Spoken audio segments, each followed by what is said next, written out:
সমুদ্র ভ্রমণে যেন ভিন্ন মাত্রা যোগ করেছে শীত। পর্যটন নগরী কক্সবাজারে শীত জেঁকে বসলেও ভ্রমণ পিপাসুদের ক্লান্তি নেই। বছরের প্রথম ছুটির দিনে মুখর কক্সবাজার সমুদ্র সৈকত। কামরুল হাসানের ক্যামেরায় আমাদের কক্সবাজার প্রতিনিধি অর্পণ বড়ুয়ার রিপোর্টে বিস্তারিত। শীত ভ্রমণের মৌসুম, আর তাই তো অবকাশ যাপনে অনেকে যান পাহাড়ে, কেউ বা সাগরে। সাগরের তুলনায় পাহাড়ে শীত বেশি, তাই শীতে ভ্রমণের আকর্ষণীয় স্থান সমুদ্র সৈকত। পর্যটকদের ভিড়ে মুখরিত কক্সবাজার।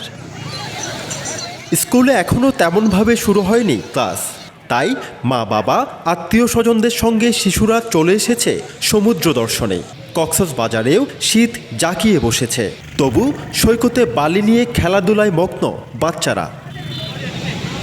শুক্রবার সকাল থেকেই কলাতলি থেকে লাবণী পয়েন্ট সৈকত জুড়েই পর্যটকদের আনন্দমুখর পদচারণা।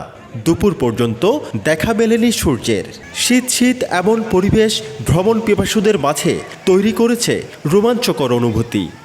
নর্মালি টেম্পারেচার আছে এবং আমরা খুব এনজয় করতেছি। সকালের দিকে একটু ঠান্ডা ছিল, এখন একটু রোদের ঝিলিক আসতেছে, ভালোই লাগছে। নামতে পারতেছি না, এটা একটা কষ্ট। আর তারপরে রোদ আসলে ইনশাল্লাহ নেমে যাব, যেহেতু গোসল করার জন্য আসছি এত দূর থেকে, গোসল করেই যাব। সমুদ্র স্নানেও মগ্ন পর্যটকেরা, তাই দুর্ঘটনা রোধে তৎপর লাইফগার্ডও। পরে ঠান্ডা, নিচে ঠান্ডা, সেই কারণে মানুষ অবশ্যই কম নামছে। আর তার মধ্যে প্রচুর মানুষ দেখা যাচ্ছে, আমরা কোপারেন্ট কম্বিনেশন মাধ্যমে রাখতেছি। আর ফ্ল্যাগের বাইরেও যারা গোসল তাদের অবশ্যই নির্দেশনা দিচ্ছি এবং কথা বলতেছি। আবহাওয়া অধিদপ্তর জানায়, সমুদ্র শহরে শুক্রবার সর্বনিম্ন তাপমাত্রা রেকর্ড করা হয় 17 ডিগ্রি সেলসিয়াস। অর্পণ বড়ুয়া, এটিএন নিউজ, কক্সবাজার।